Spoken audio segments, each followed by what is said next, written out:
"Cleanliness is next to godliness," said absolutely no one in the 14th century. Let's begin with a surprising fact. In the early Middle Ages, bathing was actually considered a good thing.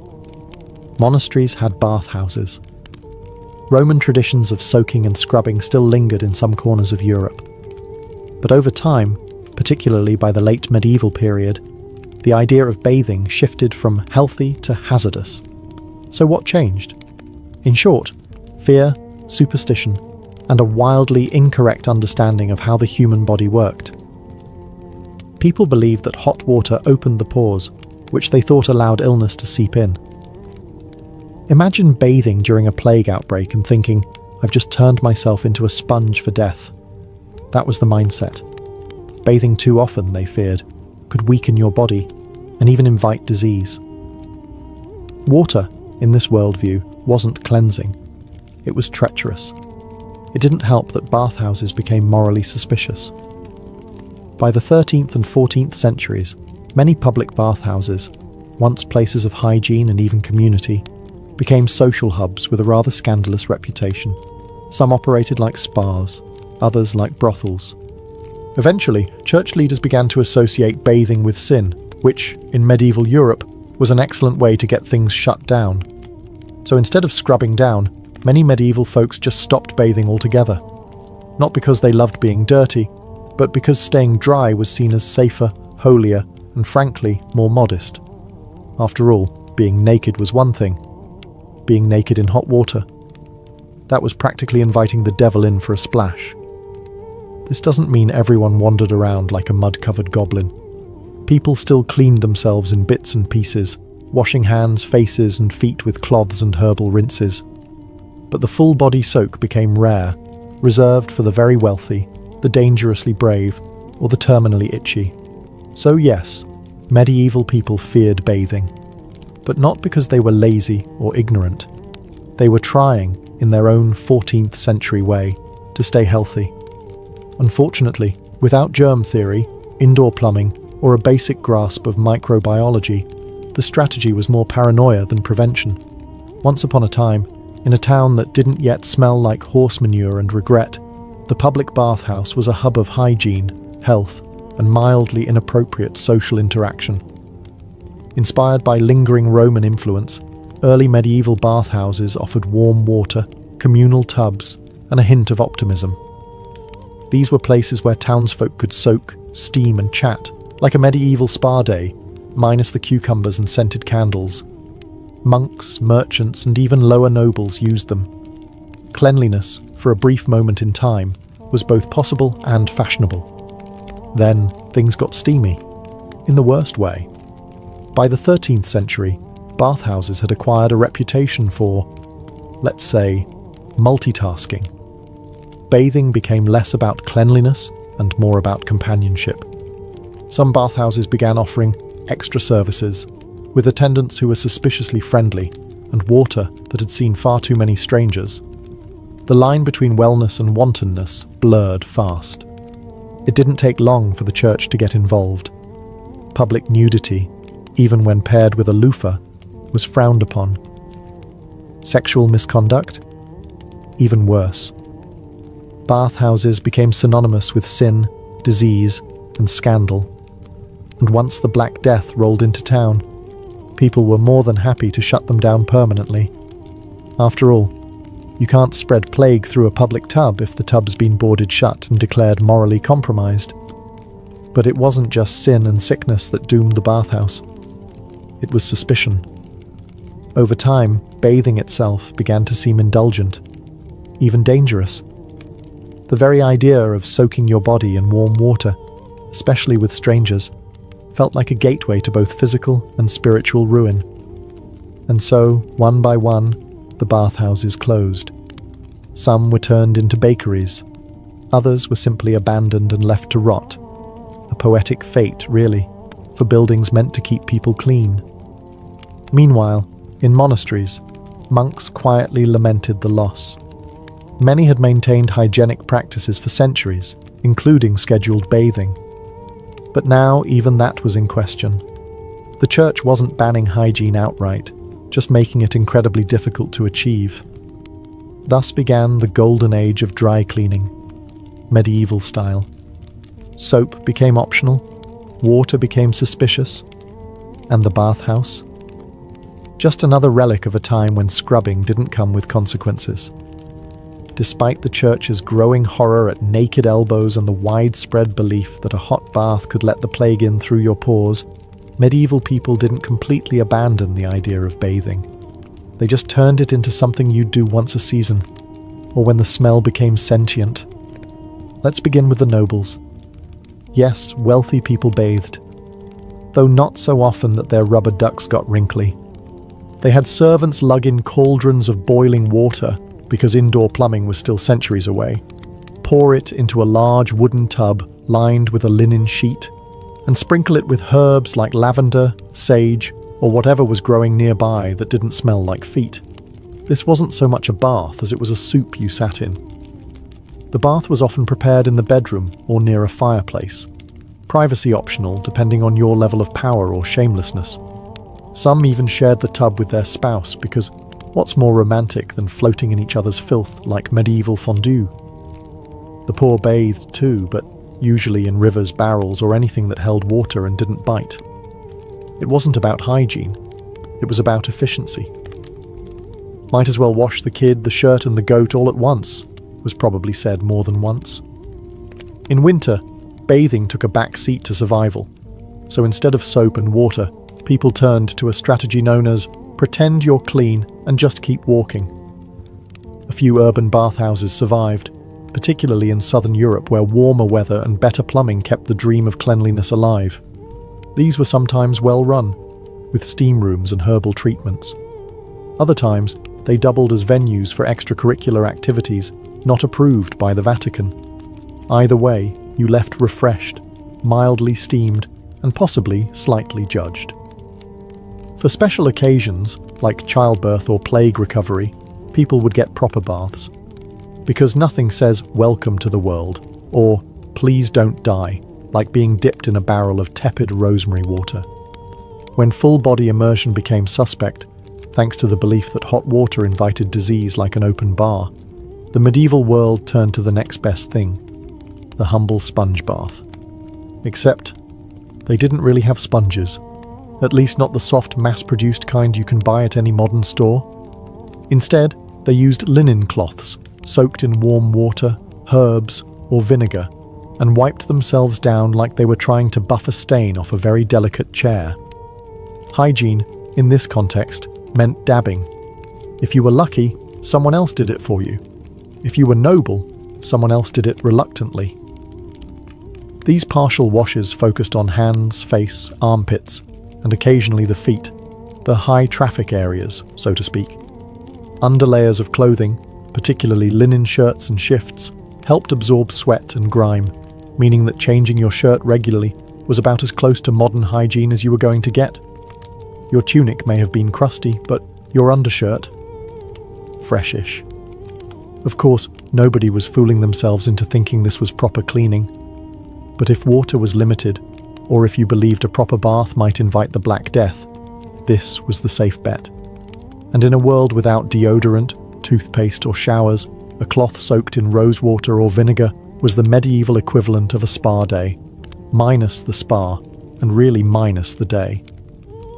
For wealthier folks, attendants might heat water, mix in herbs like rosemary or marjoram, and gently wash their master or mistress while pretending not to judge them. Peasants would boil water over a fire, then ladle it out into bowls and do the same, perhaps without the subtle judgment, but definitely with more draft. And if you were a monk, you probably had a better routine than most. Many monastic orders required scheduled washing, even if it was more spiritual than sanitary. Either way, the result was the same. A quick rub-down, a whisper of moisture, and a renewed sense of being just clean enough to not scare the livestock. So no, it wasn't glamorous. But it worked, more or less. At least until you had to ride a horse for 6 hours through mud. If medieval hair had a motto, it would probably be flammable but fragrant. Contrary to popular belief, people didn't walk around with matted bird nests on their heads, at least not intentionally. They did in fact wash their hair. Just not frequently, and certainly not with anything resembling shampoo. So, what did they use? A variety of home-brewed concoctions that sounded like the first draft of a spellbook. One popular choice was lye soap, made from wood ash and animal fat, which was great for cutting through grease, and also your scalp if used too often. Pair that with water of dubious quality, and you've got yourself a medieval chemical peel. For those hoping to preserve their follicles a little longer, egg yolks were sometimes used as a gentler cleanser. And yes, that meant sitting in a freezing hut with raw eggs sliding down your neck while trying to convince yourself this was nourishing. Others rinsed with beer, which, if nothing else, made you smell like you'd had a wild night, even if you were just trying to remove lice. Some hair washing recipes included vinegar infusions with rosemary or lavender, which did double duty. They covered up other smells and gave the illusion of care. But let's be clear, no one was lathering up and rinsing twice. This was more of a targeted splash and squeeze operation. Water temperature also mattered. Hot water was believed to weaken the brain. Cold water could give you the plague. Lukewarm was the sweet spot, assuming you had fuel to heat it and didn't mind waiting 3 hours for a bucket of bathwater that your sibling hadn't already used. Brushing, on the other hand, was routine. Combs made of bone, wood, or horn were common and often elaborately carved, a rare moment of elegance in an otherwise itchy reality, and people took pride in long, well-kept hair. Noble women in particular might spend hours getting their hair braided, coiled, and veiled, all while hoping a nearby fireplace didn't undo their hard work with one rogue spark. Dental care in medieval Europe was less sparkling smile and more, "I still have most of my teeth. What's your excuse?" Now, to their credit, medieval people didn't entirely ignore oral hygiene. They didn't exactly understand it either, but they made a solid effort using what they had, which was mostly cloth, charcoal, and blind hope. There were no toothbrushes. That innovation was still centuries away. Instead, people used linen rags to rub their teeth clean, ideally soaked in something abrasive like salt, crushed mint, or even burnt rosemary ash. The goal wasn't whitening, it was survival. If your breath didn't knock someone over, you were already winning. Some opted for chewing sticks, thin twigs from trees like hazel or elm, frayed at one end to create a brush-like effect. You'd chew until the fibres separated, then scrub your teeth. Think of it as the original biodegradable toothbrush. Organic, compostable, and weirdly bark-flavoured. To freshen breath, people chewed fennel seeds, cloves, or cardamom, depending on what they could afford or steal from the spice rack. In wealthier circles, you might rinse your mouth with vinegar, wine, or even myrrh water, because nothing says dental sophistication like gargling a fluid also used to embalm pharaohs. And if you're wondering about toothpaste, it did sort of exist. Some recipes included powdered charcoal, crushed eggshells, and oyster shell ash, mixed with honey or oil to form a gritty paste. If your mouth didn't feel cleaner afterward, it at least felt sandblasted. Now, dentists, if you could call them that, were usually barbers on their off days. If a tooth was loose, infected, or just annoying, the solution was simple. Yank it out. No anaesthetic, no questions. Just a wooden chair, a strong grip, and a few words to God. Aftercare included rinsing with wine and hoping your soul left your body before the infection set in. Despite all this, medieval people weren't necessarily toothless. Diets were lower in processed sugar, and many rural folks had better dental health than modern snackers. But when rot did set in, it set in fast, and the only toothpaste strong enough to fix it was divine intervention. Let's be honest, if you time-travelled to a bustling medieval town square, your first reaction wouldn't be awe, it would be gagging, because medieval Europe smelled committed to being unforgettable. There was no sewage system, no deodorant, and very few functioning bathtubs, which meant the average street smelled like a combination of sweat, animals, rotting food, and optimism. If your nose survived a trip through the fish market and past the tanner's shop, Congratulations, you'd already done better than most tourists. So how did people deal with this olfactory chaos? They got creative. Enter the pomander, a small hollow ball filled with herbs and spices, worn around the neck or tucked into clothing like a medieval Glade plug-in. These were stuffed with cloves, cinnamon, lavender, or musk, and often dipped in ambergris, whale bath, but fancy, to make them smell pleasant. Think of it as carrying around your own portable air filter, only it didn't purify anything, just politely overpowered the filth. Ladies often wore scented sachets in their bodices, both to mask their own body odour and to ward off the smell of others. Some even braided herbs like rosemary or marjoram directly into their hair. It was equal parts hygiene, fashion, and spiritual pest control. For those with coin, perfume was imported from the Middle East or Italy, made from rose oil or civet, extracted from the rear end of a very surprised cat-like animal. Applying it involved dabbing, waving, and pretending you weren't just covering up the stench of boiled turnips and regret. And then there were the environmental smells, open sewers, livestock, candle smoke, and whatever the local butcher had just flung into the street. Cities were often enveloped in a fog of funk. But no one really complained, because everyone was in the same nasal nightmare together. It was communal suffering, with notes of garlic. The church encouraged spiritual cleanliness, but physical scent was left largely to chance. If you smelled decent, people assumed you were rich or saintly. If you didn't, you were just blending in. If you've ever forgotten to wear deodorant and spent the day nervously checking your armpits like a suspicious criminal, imagine doing that for your entire life. Except no one had deodorant, and everyone smelled like they'd been jousting in wool for 3 days straight. Welcome to the Middle Ages, where body odour wasn't just a possibility. It was an identity. There were no roll-ons, no sprays, and certainly no clinical-strength aluminum-based antiperspirants. People simply sweated, and then made peace with it. Sort of. To mask or manage the musk, people employed various tricks. One common method was alum powder, a naturally occurring mineral salt that has mild, antibacterial and astringent properties. It didn't stop sweat, but it could cut down on the stench, assuming you remembered to apply it and didn't mind grinding rocks into your pits. Others used chalk, vinegar rinses, or crushed herbs. Sage, mint, and rosemary were popular, not because they were effective, but because they smelled like something better than you. The logic was simple. If you can't stop the sweat, at least try to smell like a salad.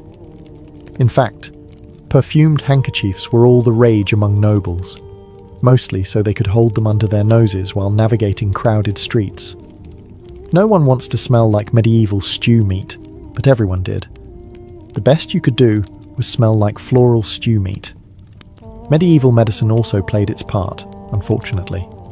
Physicians believed sweating was a healthy way to purge bad humours, so blocking it was seen as suspicious, possibly even dangerous. You were expected to sweat, stink, and let the body cleanse itself. You weren't unclean, you were just medically fragrant. Then there was the fashion problem. Layers upon layers of wool, linen, and fur trapped heat and moisture like a mobile greenhouse.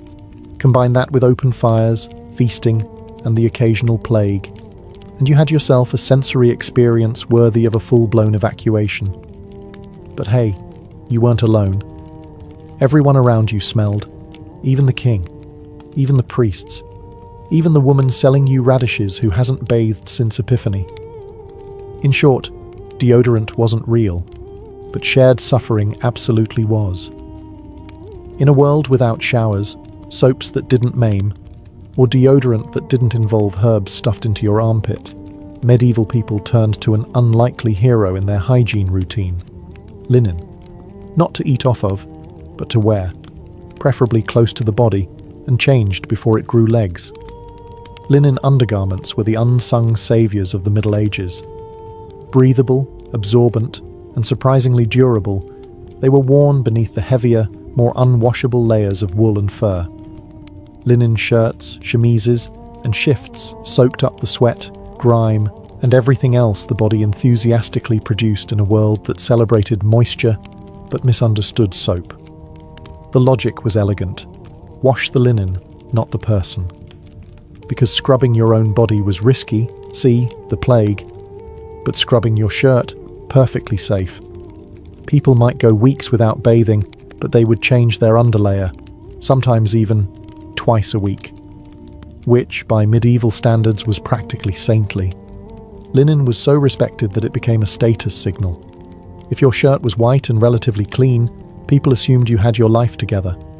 If it was grey, crusty and sprouting mould, well, you were either poor, possessed, or recently resurrected.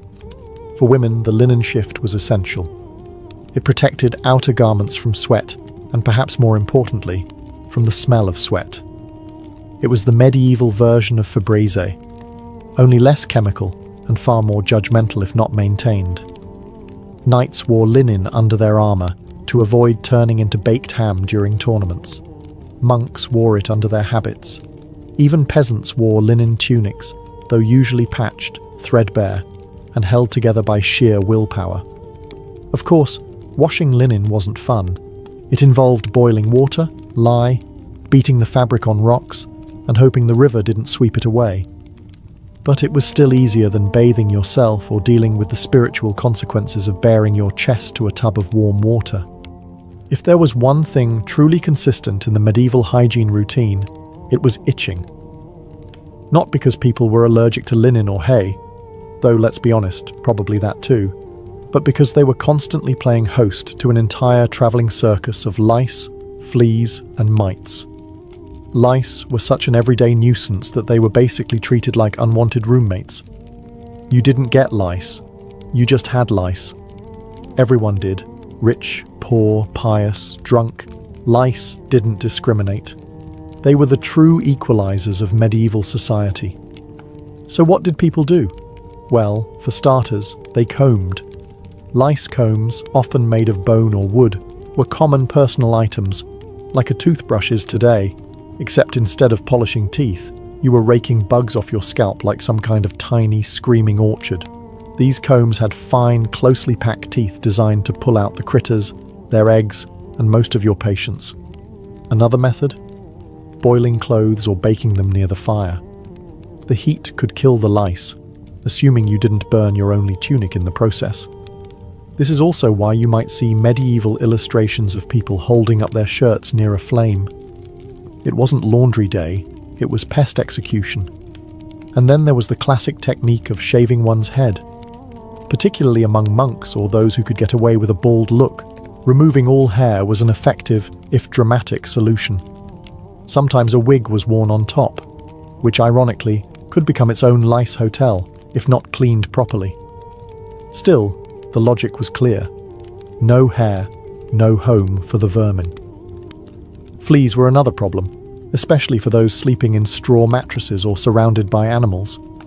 There weren't flea collars or bug sprays, only smoke fumigation and herbal sachets tossed between the sheets. Some believed certain smells repelled the pests. Others probably just hoped the fleas moved on to someone smellier. But the real solution was endurance. Everyone itched, everyone scratched. It was part of life, like taxes, death, or stepping in something unspeakable near the market stalls. Ah, the medieval toilet, a term that feels wildly optimistic. Because in truth, going to the bathroom in the Middle Ages was less about comfort and more about creative improvisation and lowered expectations. Let's start with the elite. Castles had garderobes, which were basically closets with a hole in a stone bench that dropped straight down, sometimes into a moat, sometimes into a pit, and occasionally into an unfortunate patch of earth someone forgot to fence off. These were often located high up in towers for privacy and the added thrill of gravity. If you were below one, you learned quickly not to loiter. Peasants, on the other hand, had fewer luxuries. Most did their business outside, in the woods, near the river, or behind the barn. Some villages had communal pits, essentially outhouses with very low standards and even lower privacy. Your neighbour might be in there, discussing crop yields mid-squat. For nighttime needs, Chamber pots were the star of the show. These portable pots were tucked under beds or beside sleeping areas, ready to receive contributions in the dead of night. If you've never had the pleasure of relieving yourself into a cold ceramic bowl next to your sleeping family in the pitch dark, congratulations, you're not medieval. And what did they do with the contents of said pots? They threw them out the window. Literally. With a hearty shout of, "Garde l'eau! Watch out for the water!" Residents would dump their waste into the street below, ideally not hitting any passers-by. But let's face it, accuracy wasn't guaranteed. Street sanitation was handled mostly by gravity and pigs. Cities sometimes had gutters or central ditches to carry waste away, though these often clogged, overflowed, or just sat there fermenting into a neighbourhood feature. Toilet paper? Not quite. People used rags, moss, straw, their hands, or, for the very refined, bits of wool or linen scraps. If that sounds unpleasant, imagine using snow in the winter. Because they did. Before everyone collectively decided that bathing was suspicious and probably a sin, public bathhouses were actually thriving in medieval Europe. These weren't just tubs and soap, they were the social hotspots of their day. Think of them as medieval spas, with a few extra plot twists. Bathhouses offered a variety of services: hot baths, steam rooms, massage, food, music, and, depending on the establishment, the occasional questionable companionship. At their best, they were communal wellness centres. At their worst, they were bare-skinned dens of gossip, gluttony, and light scandal. And sometimes all three before noon. They were called stews, not because you sat in one too long, although you might, but because of the steamy water. Mixed gender bathing wasn't unheard of, especially in places like Germany or Italy, where attitudes were a bit more relaxed. It wasn't always risque. Families could attend together, monks sometimes bathed in pairs, but human nature being what it is, boundaries got murky. So did the water. Naturally, this made bathhouses a favourite target for the church. Clerics warned that bathing in mixed company led to sin, which, to be fair, it often did. Some bathhouses subtly became brothels with plumbing. The waters got hot, and not just from the fire beneath the tub. Then came the plagues, and everything changed. When diseases like the Black Death struck, bathhouses were blamed. Doctors believed open pores invited disease, and since warm baths opened pores, well, the math added up in a we don't know about germs sort of way. Bathhouses shut down, reputations tanked, and suddenly the public bath was out. Permanently. Some regions held onto the tradition a bit longer. Southern Europe, the Middle East, and certain port cities kept their stews boiling for decades more. But in Northern and Central Europe, bathhouses began to vanish faster than your dignity after slipping into a communal tub. What remained was a mix of nostalgia and paranoia. Bathhouses had been warm, lively places, but they'd also become symbols of sin, disease, and damp decision-making. By the 1500s, the average person wasn't soaking with strangers anymore. They were dabbing at their armpits with vinegar and praying for the invention of soap that didn't smell like goat. Soap in the Middle Ages was a lot like medicine at the time, harsh, experimental, and likely to make you question your life choices. It technically worked, but using it felt more like punishment than self-care. The most common recipe? A hearty blend of animal fat and lye, or, if you want to sound fancy, rendered tallow and wood ash. When combined, these ingredients created a substance that could strip dirt, oil, and possibly your soul from any surface. Early soap didn't come in pleasant pastel bars with ocean breeze scents. It came in coarse, waxy lumps that looked like something you'd avoid stepping in. To make it, you needed patience and a strong stomach. Boil down sheep or pig fat, stir in alkaline ash water, and wait while it hardened into blocks. If you added herbs like lavender, rosemary, or mint, you could convince yourself it was artisanal. But mostly, it just smelled like damp campfire and disappointment. Soap was mainly used for laundry and heavy-duty scrubbing, not so much for the body, at least not casually. Skin was considered delicate, and lye soap could turn a bath into a mild chemical burn. Still, people used it when necessary, especially before special events like weddings, court appearances, or plague outbreaks.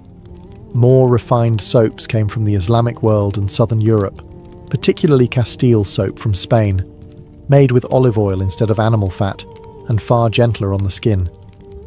These soaps were coveted luxury goods, traded across the Mediterranean, and reserved for people who didn't already smell like goat on a daily basis. But for most folks, soap was a utility, not a pleasure.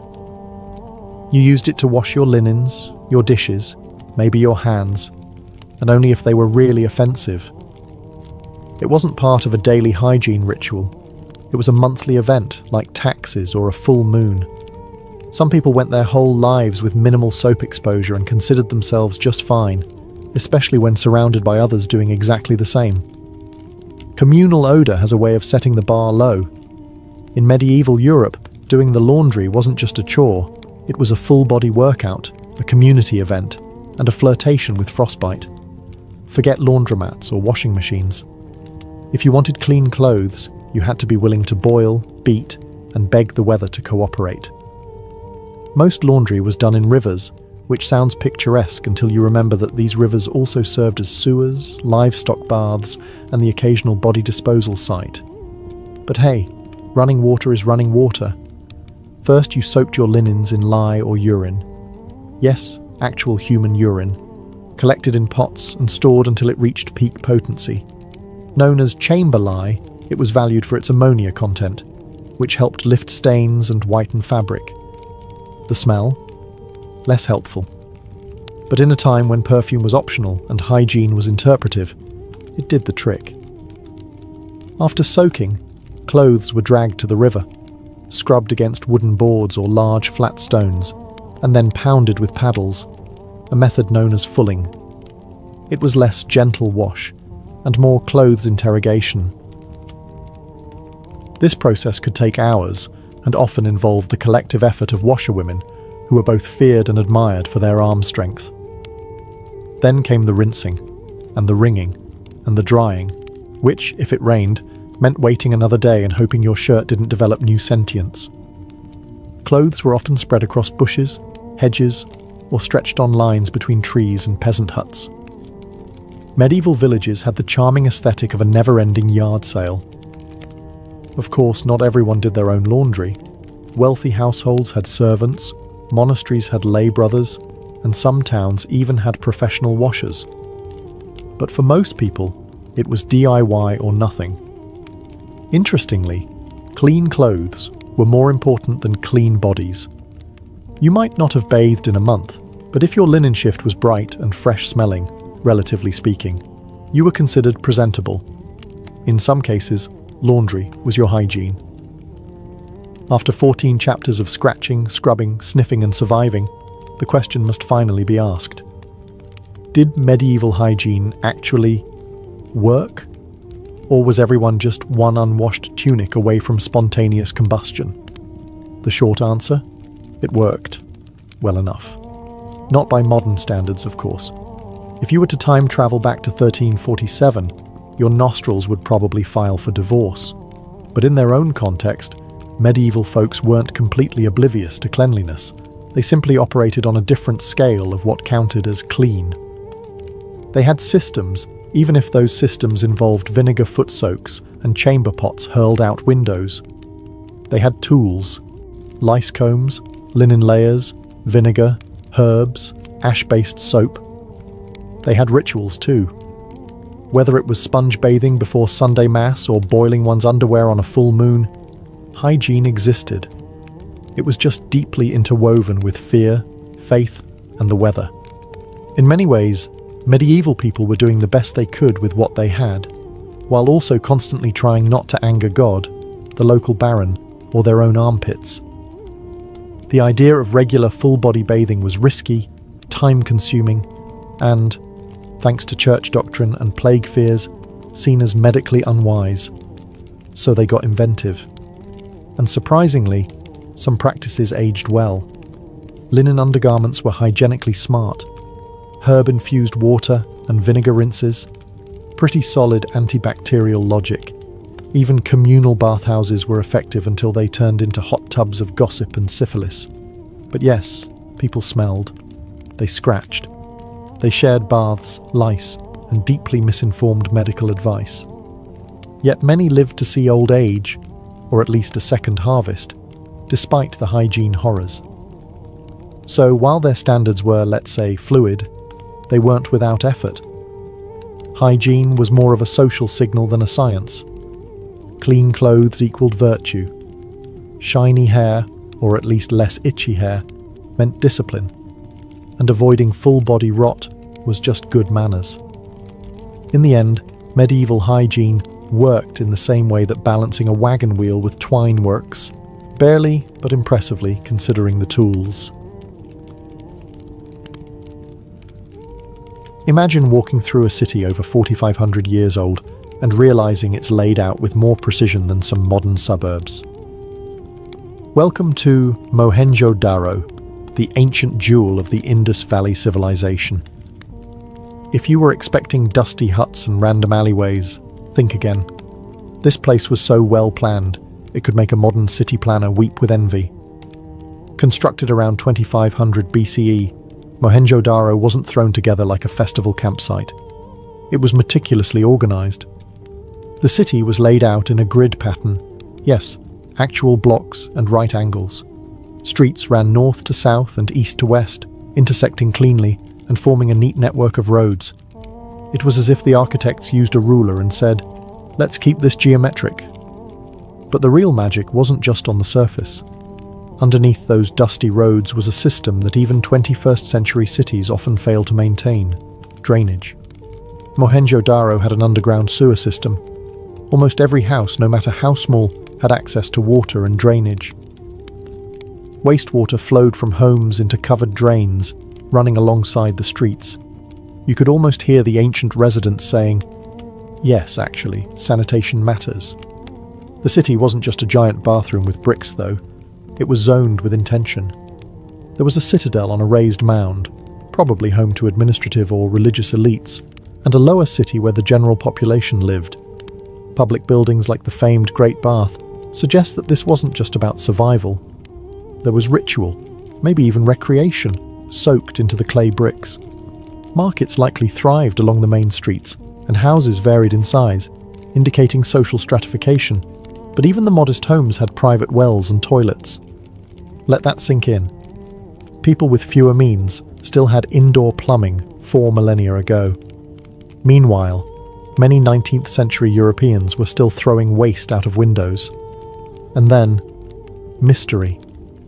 The city was eventually abandoned. No sign of conquest, no dramatic fire.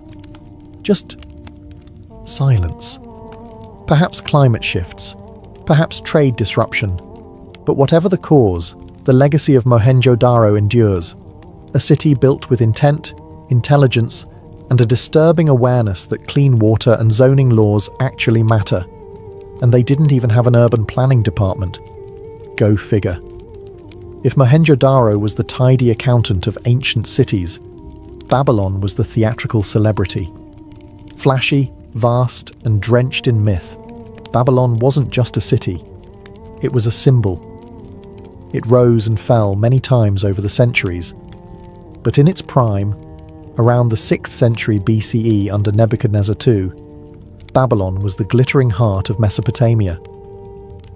Now, don't let the poetry fool you. This place was as carefully planned as it was majestic. Babylon was a walled city with massive gates, the most famous being the Ishtar Gate, adorned with dazzling blue tiles and sacred lions that looked like they belonged in a dream sequence.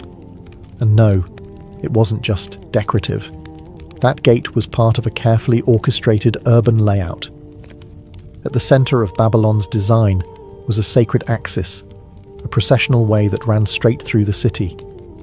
This wasn't just a road, it was a parade route for gods. Literally. Religious festivals like the Akitu, New Year Festival, would process along this street, linking the great Etemenanki ziggurat, which may or may not have inspired the story of the Tower of Babel to the mighty Esagila temple, dedicated to the god Marduk. Urban planning here was part piety, part propaganda. You didn't just live in Babylon, you walked its holy narrative every day. Babylon's streets curved with the river and obeyed the land's contours, but they were also zoned smartly. There were residential quarters, temple complexes, gardens, markets, and administrative centres. The Euphrates River sliced through the city, providing not only water but also a navigable artery for trade, commerce, and, let's be honest, showing off. Drainage systems were present, though not quite as refined as in the Indus Valley. Still, homes had bathrooms with clay pipes and canals to move wastewater away. Babylonian engineers were clearly not amateurs. Even bricks bore inscriptions of the king's name, because if you're going to build sewers, you might as well brand them. Babylon was a city designed to impress both mortals and gods. Every street, every gate, every temple was a statement. Look upon my works, ye mighty, and marvel at the zoning permits. And people did. Even Alexander the Great reportedly planned to make Babylon his capital, because once you've walked down a street made for a god, Athens probably felt a bit underwhelming. Roughly 1,000 years before the Aztecs marveled at its ruins and named it Teotihuacan, the place where gods were born. This ancient Mexican city was already flexing its urban design skills. At its peak around 500 CE, Teotihuacan was one of the largest cities in the world, with a population north of 100,000. And unlike the chaotic sprawl of some modern megacities, this place was deliberately mapped out with the precision of a sacred geometry student who never forgot their protractor. The city's most iconic feature? The Avenue of the Dead. Despite its morbid name, thanks Aztecs, it was less a cemetery and more a ceremonial boulevard stretching over 2 miles. This grand avenue was no accident. It was a central axis, aligned with astronomical events and flanked by temples, plazas, elite residences, and bustling market zones.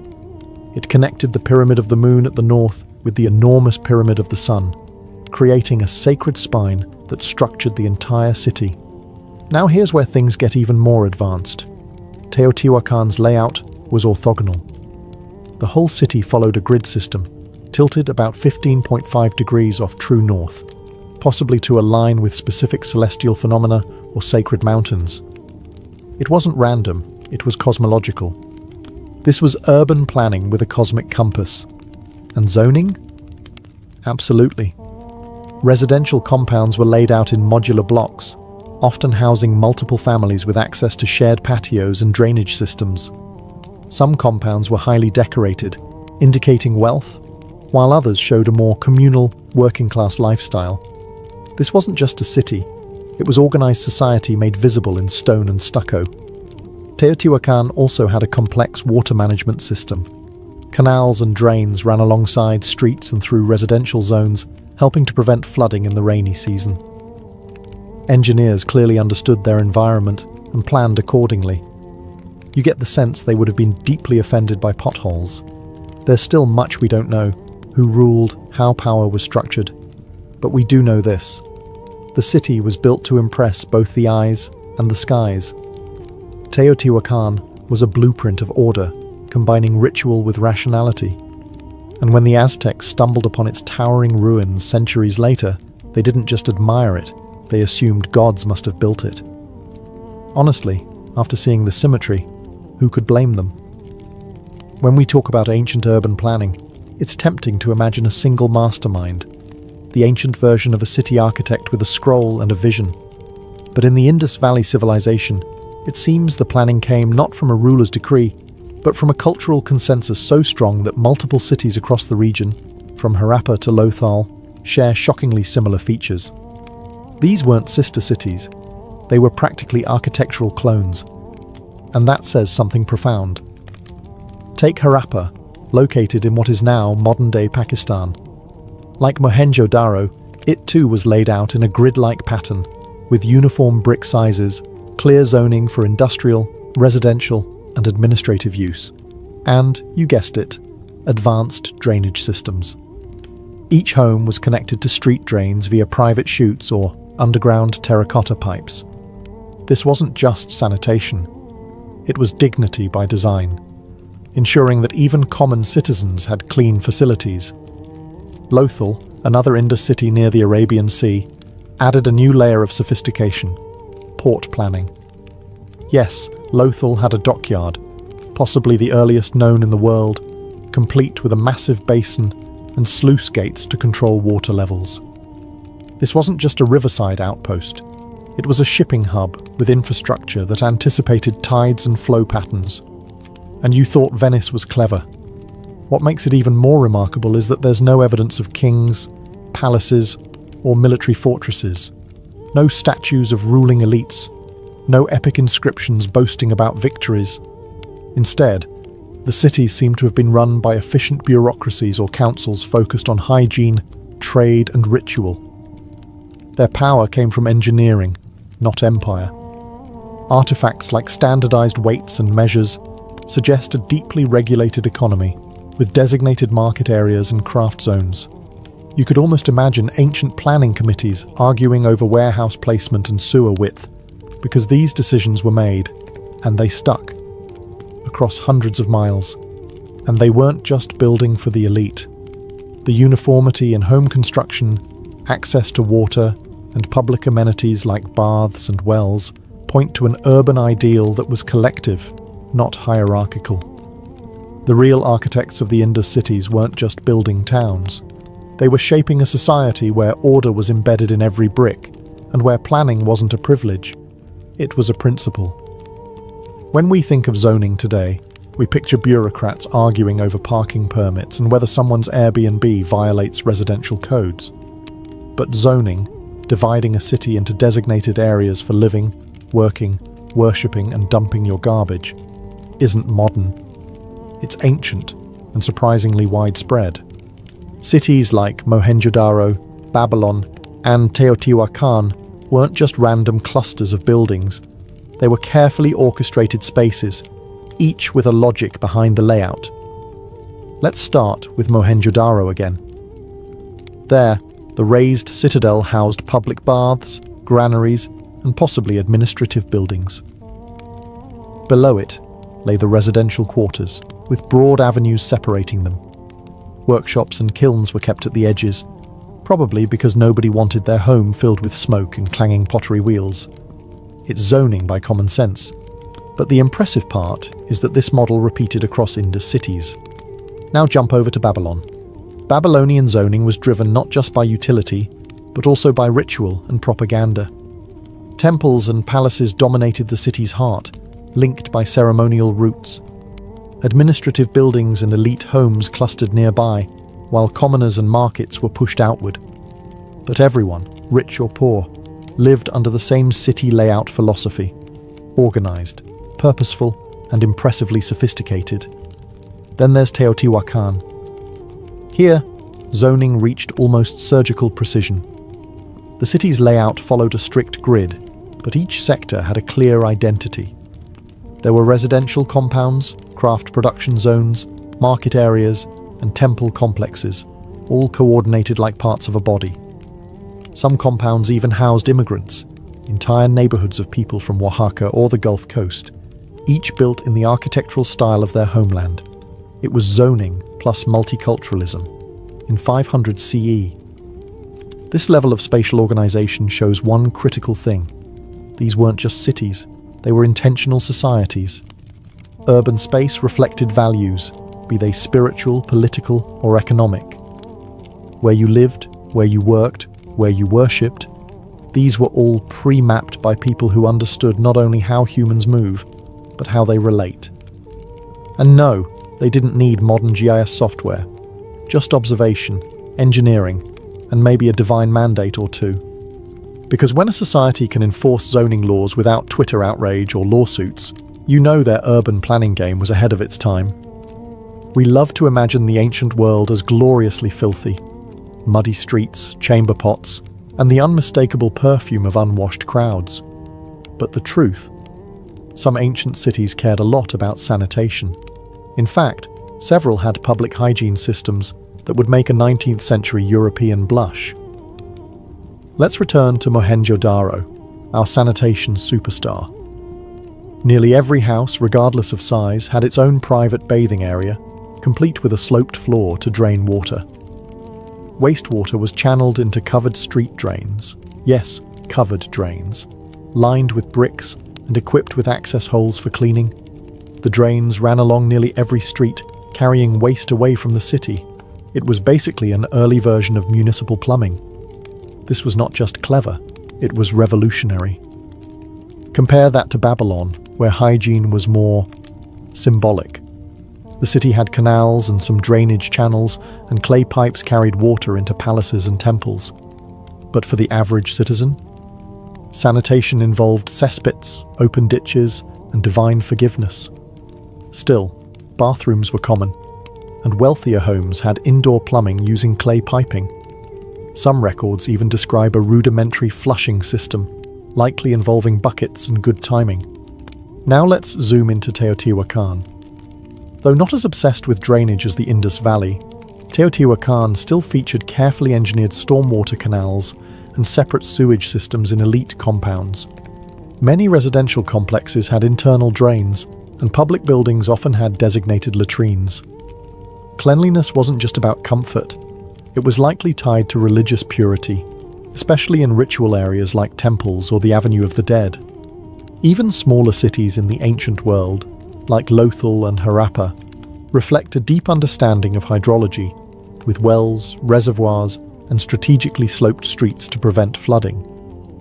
Imagine planning an entire town with gravity and seasonal monsoons in mind, and then pulling it off in 2400 BCE.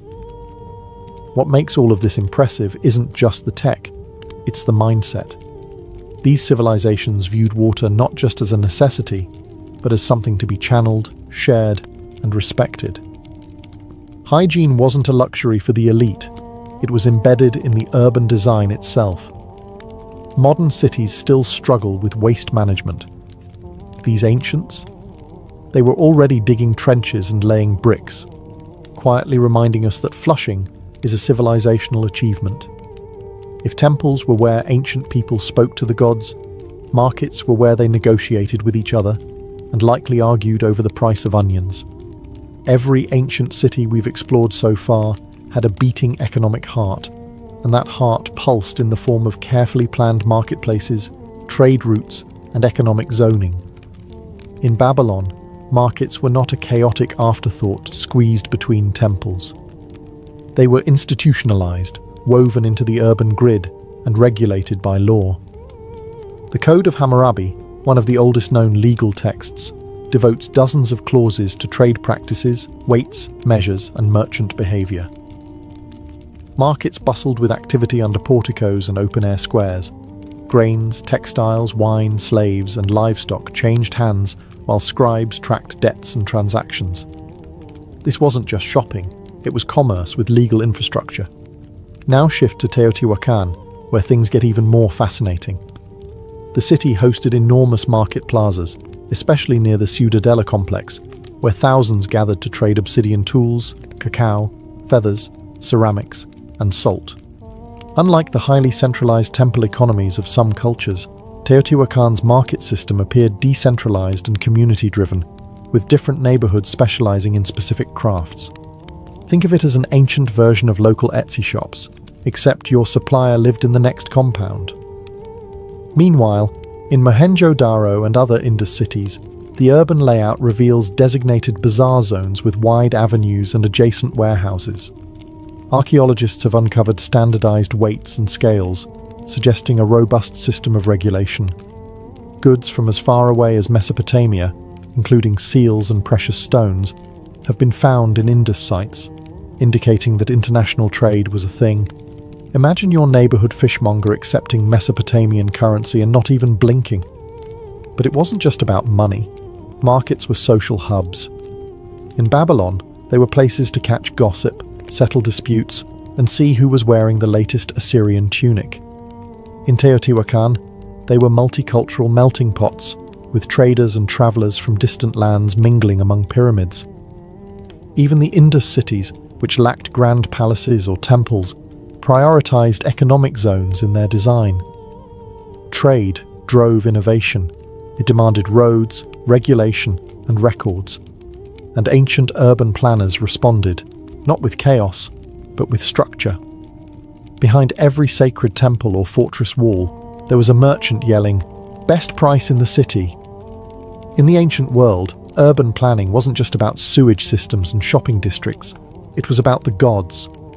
Temples weren't hidden in quiet corners. They dominated skylines, sat atop the city's highest points, and demanded prime real estate. If markets were the city's heartbeat, temples were its soul, and ancient planners made sure everyone knew it. Start with Babylon. The skyline was pierced by the Etemenanki Ziggurat, a multi-tiered mountain of baked brick dedicated to the god Marduk. It was no modest shrine. It was an architectural flex. Measuring around 91 meters high, if ancient sources are to be believed, it was meant to bridge heaven and earth. And this wasn't just spiritual, it was centralized urban messaging. Roads led to the temple, ceremonies revolved around it, and the entire city bowed, architecturally and ritually, to its divine core.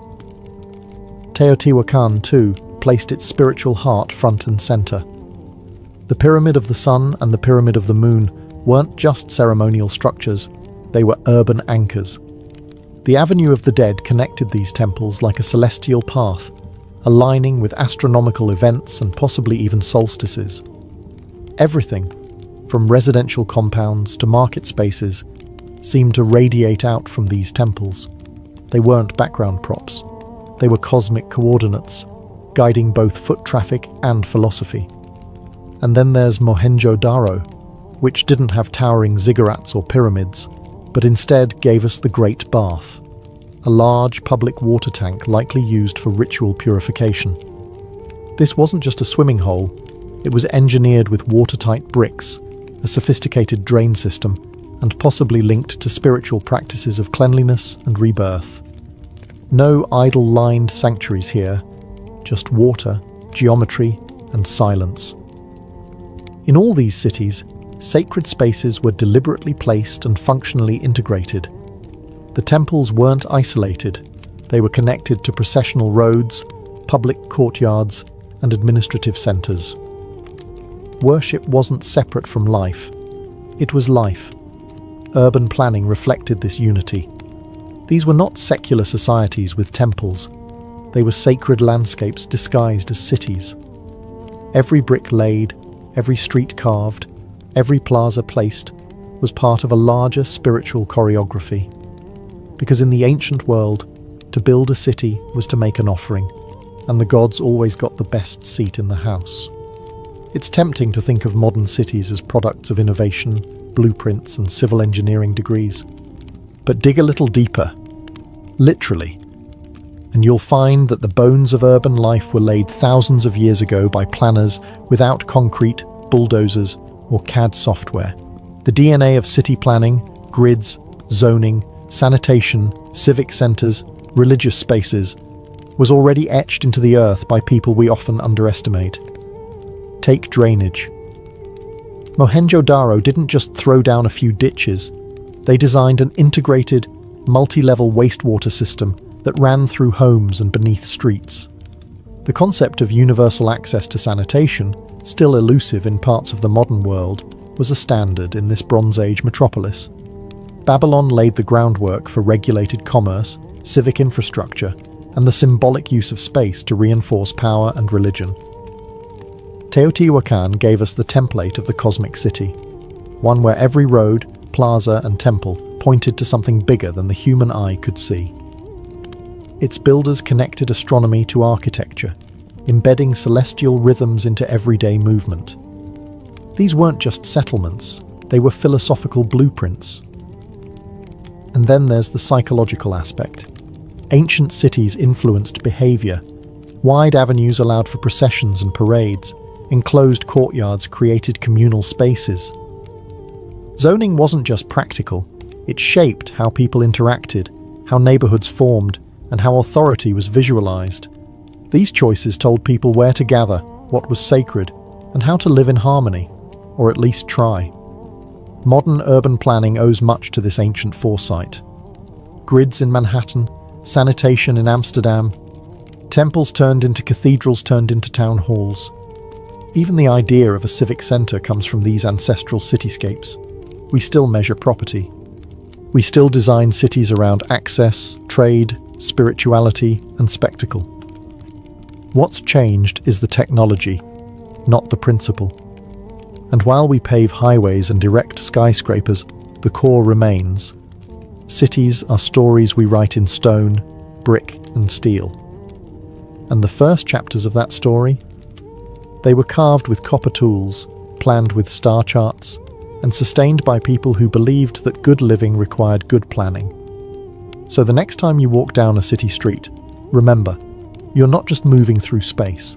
You're walking through 4,000 years of ideas, quietly whispering beneath your feet.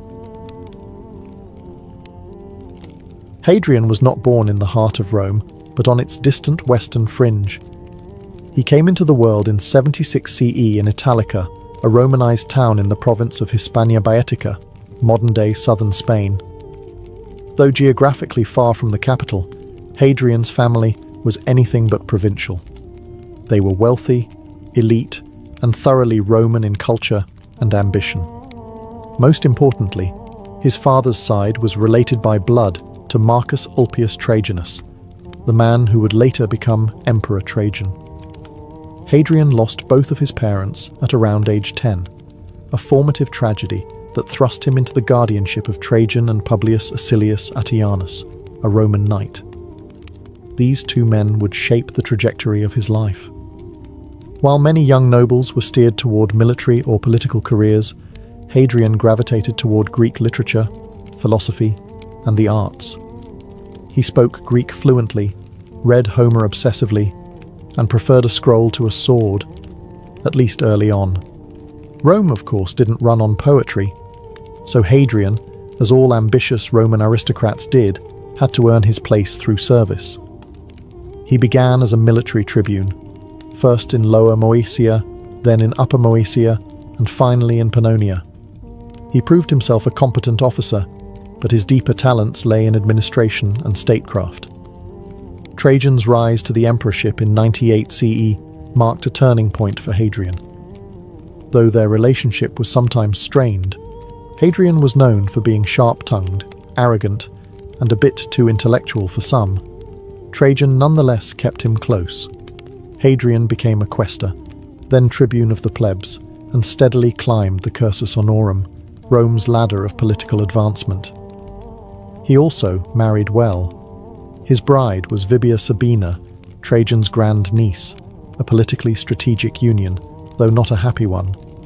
The marriage was likely loveless and distant, as Hadrian's personal interests leaned more toward philosophical companionship and male intimacy, especially in the case of his later beloved Antinous. Hadrian's early life was defined by this tension between military expectation and artistic temperament. He was a man from the edge of the empire, yet destined to lead it, not through brute force, but through calculated grace. In a world of conquest, he was already dreaming of marble columns and philosophical dialogue. When Emperor Trajan fell gravely ill in 117 CE, the question of succession became urgent and murky. Though Hadrian had long served in the imperial orbit, his claim to the throne wasn't universally accepted. Trajan had never publicly named a successor, and the political elite were divided over whether Hadrian, the aloof intellectual from Hispania, was truly the right man to lead Rome. Trajan died in Selinus, in Asia Minor, far from the capital.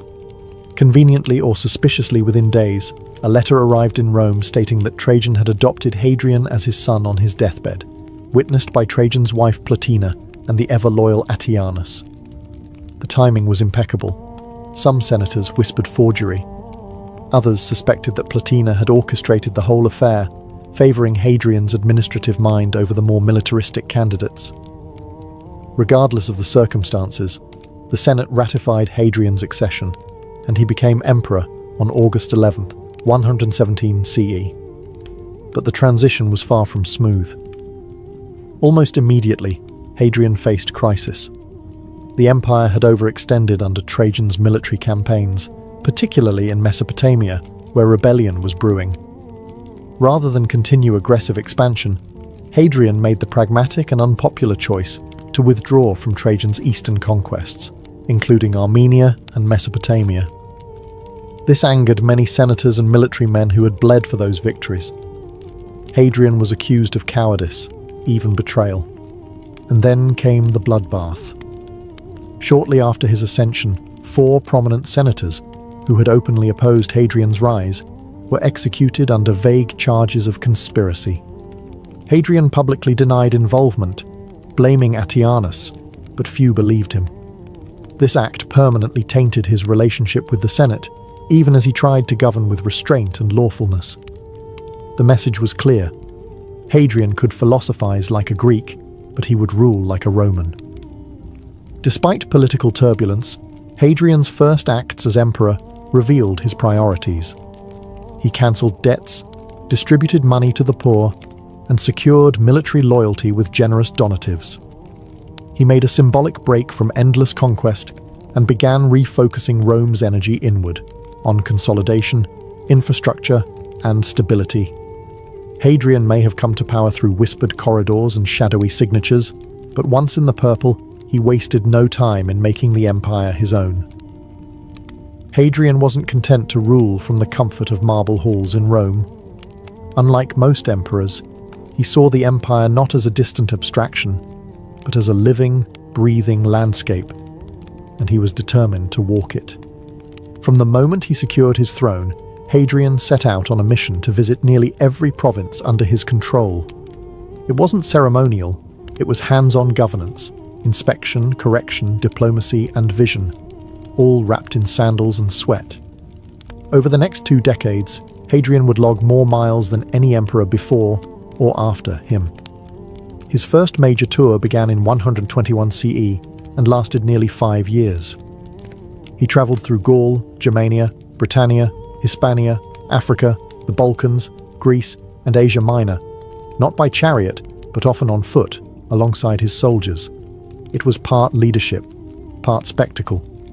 In Britannia, Hadrian witnessed firsthand the instability along Rome's northern frontier. The Caledonian tribes, future Scots, were relentless. Rome had pushed too far, and Hadrian opted to pull back and fortify. The result was his most famous legacy, Hadrian's Wall, a 73-mile-long stone barrier stretching across northern England. It wasn't just military, it was psychological. A statement of limits. Rome would defend what it had, not reach endlessly for more. In Africa, he inspected fortresses and addressed infrastructure. In Asia Minor, he funded public works and temples. In Egypt, he was treated like a living god and nearly drowned on the Nile. Everywhere he went, he tied the empire together through appearances, policy, and architectural patronage. But his favourite stop was always Greece. Hadrian adored Hellenic culture, its language, philosophy, and aesthetics. He participated in the Eleusinian mysteries, patronised philosophers, and even earned the nickname Graeculus in his youth. He wasn't insulted. He leaned into it. In Athens, he financed the completion of the Temple of Olympian Zeus, began construction of the Library of Hadrian, and sought to revive the Pan-Hellenic League, uniting Greek cities under cultural pride. His travels weren't vacations, they were statecraft. By physically appearing in every corner of the empire, Hadrian reminded the provinces they were not forgotten. He wasn't just the emperor in Rome, he was the emperor on their roads, in their markets, inspecting their temples, and sharing their dust. Hadrian didn't just walk the empire, he reimagined it in stone. He was a builder by passion, not just policy. His reign marked a golden age of imperial architecture, where concrete and marble became tools of philosophy, power, and cultural fusion. Wherever he went, Hadrian left behind arches, aqueducts, baths, theatres, and temples, not just as monuments, but as blueprints for a unified empire. Perhaps his most iconic contribution within Rome itself was the Pantheon, rebuilt under his orders around 126 CE. While Agrippa's earlier version had burned down, Hadrian's vision transformed it into one of the most enduring buildings in history. With its massive dome and oculus, the Pantheon became a marvel of Roman engineering and a symbol of the heavens touching the earth. It was religious, geometric, cosmic, and deeply Hadrianic. Then there was his villa at Tivoli, a sprawling complex east of Rome that became both retreat and laboratory. Unlike typical imperial villas, Hadrian's estate was a curated architectural portfolio. It replicated famous landmarks from across the empire, Egyptian colonnades, Greek stoas, and even a miniature canal modelled on the Nile. This wasn't a villa, it was a philosopher king's dreamscape, a statement that Rome encompassed all worlds. Across the provinces, he launched massive infrastructure campaigns. In Athens, he completed the Temple of Olympian Zeus, a project abandoned for centuries. In North Africa, he funded roads, aqueducts, and granaries. In Asia Minor and the Levant, he rebuilt cities ravaged by earthquakes. In Jerusalem, he controversially refounded the city as Aelia Capitolina, sparking outrage among the Jewish population, an act that would have consequences later. Hadrian's architectural style was as eclectic as his travels. He loved arches, symmetry, and domes, but he also incorporated Greek aesthetics, Egyptian motifs, and local materials. He didn't force Roman identity on the provinces. He wove their traditions into imperial fabric. Architecture for Hadrian wasn't just about utility or beauty. It was a philosophy in stone. A silent way of saying, Rome is not just a place, it is an idea, and this is what it looks like. Through bricks and mortar, Hadrian didn't just preserve the empire, he defined its soul. Among the many people who walked beside Hadrian during his travels, none would leave a deeper emotional imprint than Antinous, a beautiful young man from Bithynia in Asia Minor. Their relationship, tender, controversial, and ultimately tragic, would shape the emperor's personal mythology and produce one of the most unusual cults in Roman history. Antinous first appears in Hadrian's life around 124 CE, likely as a teenage companion. Described in ancient sources as stunningly handsome, quiet, and obedient, Antinous became Hadrian's favourite, accompanying him on journeys throughout the empire, especially in Greece and Egypt. Their relationship, while never officially defined, was widely understood to be romantic. In a society where emperors often wielded absolute power over courtly relationships, Hadrian's bond with Antinous stood out for its intensity and visibility. But in 130 CE, tragedy struck. While sailing along the Nile, Antinous drowned under mysterious circumstances. The details are vague. Some say it was an accident, others whisper of ritual sacrifice, and still others suggest suicide. Whatever the truth, Hadrian was devastated. He openly mourned his companion in ways no Roman emperor ever had before. His grief was public, passionate, and enduring. What followed was one of the most extraordinary acts of imperial memorial in history. Hadrian deified Antinous. He founded a city near the site of his death, Antinopolis, and established cults in his honour throughout the empire. Statues of the young man were commissioned by the hundreds. His image, always idealised and serene, became a new icon of beauty and divine youth. Temples, coins, festivals, and even oracles were devoted to Antinous. In many ways, he became a kind of pagan saint, a god of grief, rebirth, and male beauty. No imperial lover had ever been honoured like this, and for Hadrian, it wasn't political theatre, it was personal mythology, written in stone and marble across continents. The cult of Antinous persisted long after Hadrian's death. His statues outlived empires. His name echoed in the writings of poets and travellers. Through Antinous, Hadrian didn't just immortalise love, he challenged the empire's understanding of what could be divine. Hadrian's reign, though often marked by art, philosophy and travel, was not without fire, and none burned hotter than the Bar Kokhba revolt, the most violent Jewish uprising against Roman rule. It would test the emperor's patience, reveal his ruthless streak, and leave deep scars on the province of Judea. The seeds of rebellion were sown when Hadrian, in an effort to unify the empire under Roman civic religion, attempted to refound Jerusalem as a Roman colony. Aelia Capitolina, named after his own family name and dedicated to Jupiter. To make matters worse, he reportedly planned to build a temple to Jupiter on the ruins of the Second Temple, Judaism's holiest site. Whether this was cultural insensitivity or political provocation, it was seen by the Jewish population as sacrilege. In 132 CE, rebellion erupted under the leadership of Simon Bar Kokhba, a charismatic and militant figure hailed by some as the Messiah. His forces quickly overwhelmed Roman garrisons and retook Jerusalem, establishing a short-lived Jewish state. For 2 years, Bar Kokhba ruled as a de facto prince, minting coins and enforcing Jewish law. Hadrian, initially caught off guard, responded with cold, strategic fury. He summoned his best generals, including Julius Severus, recalled from Britain, and amassed an overwhelming force. What followed was brutal counterinsurgency warfare. Roman troops crushed village after village, deploying scorched earth tactics, siege warfare, and mass executions. No mercy was shown to rebels, or civilians suspected of aiding them. By 135 CE, the revolt was over. Bar Kokhba was dead.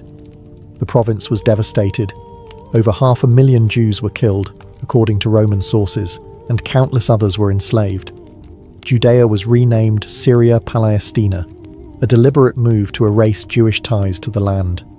Jewish religious practices were restricted, and the population scattered. Hadrian, once the emperor of architecture and elegance, had shown his iron fist. His rule over Judea remains one of the darkest chapters of his reign, one marked not by roads or domes, but by fire, ashes, and exile. It was a harsh reminder. Hadrian could love books, gods, and boys, but if challenged, he would rule with Roman steel.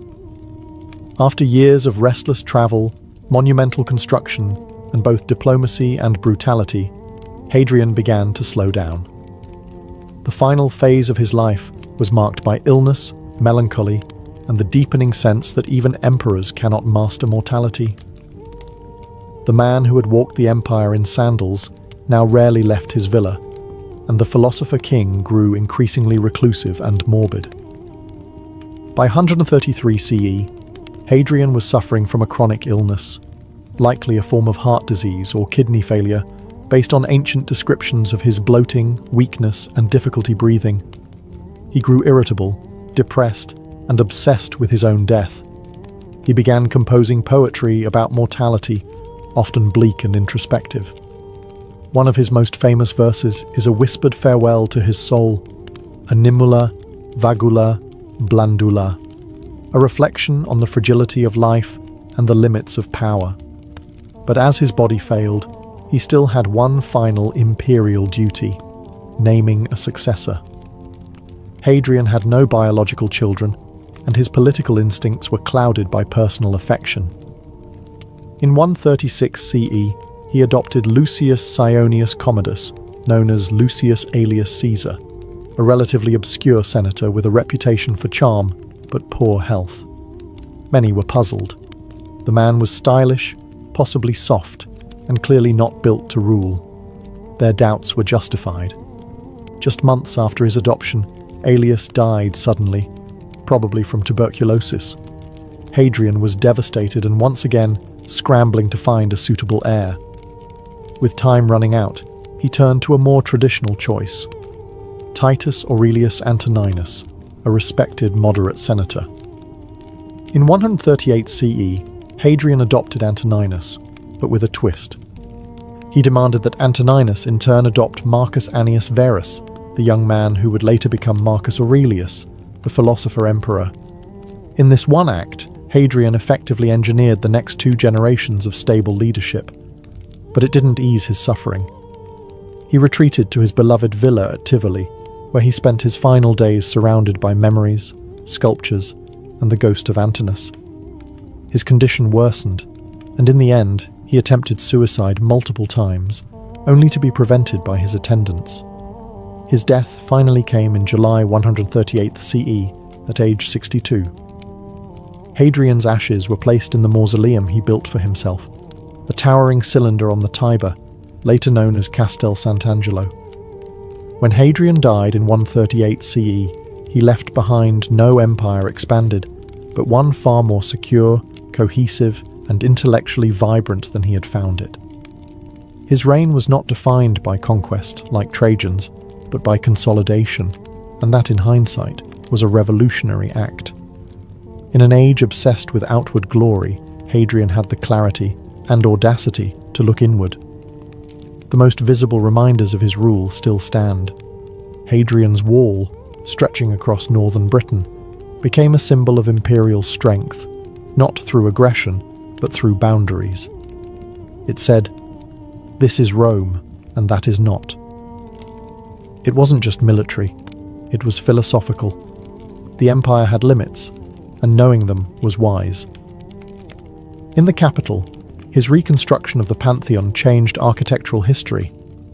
Its vast dome remains the largest unreinforced concrete dome in the world. It was a temple not just to the gods, but to the possibility of Roman engineering and imagination. It is the physical embodiment of Hadrian's intellect, precise, timeless, and open to the sky. His villa at Tivoli, with its libraries, water gardens, and recreated temples, became the model for Renaissance palaces centuries later. It was Hadrian's dream of the world, an empire reduced to art and landscape. But Hadrian's legacy wasn't only made of stone. It was also etched in policy and precedent. He reformed Roman law, reorganized the military without constant warfare, and professionalized provincial administration. He visited his provinces not to dazzle them, but to understand them, leaving behind a new model of imperial responsibility. Culturally, his love of Greek philosophy, poetry, and sculpture helped spark a revival of Hellenic traditions across the Roman world. The man once mocked as Graeculus had, in effect, re-Hellenized the empire, not by force, but by taste. And politically, Hadrian's choice of Antoninus Pius and the adoption of Marcus Aurelius ensured an unprecedented period of peace and prosperity, later called the Pax Antonina. His foresight birthed the so-called Five Good Emperors, a run of stability unmatched in Roman history. Yet he remained a paradox. A builder who destroyed in Judea, a lover of peace with a hidden iron fist, a student of beauty who governed with realism. Hadrian's Rome wasn't just marble and might. It was mind, memory, and measure. Hadrian didn't just rule Rome. He reimagined what it meant to be emperor. His reign stands at the crossroads of military command and philosophical inquiry, of tradition and reinvention. In many ways, Hadrian marked a turning point.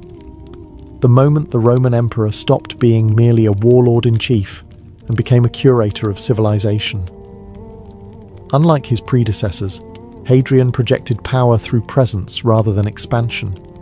By walking the roads, visiting garrisons, inspecting aqueducts, and debating with philosophers, he transformed emperorship into a performance of omnipresent responsibility. The toga and the scroll became as essential as the sword.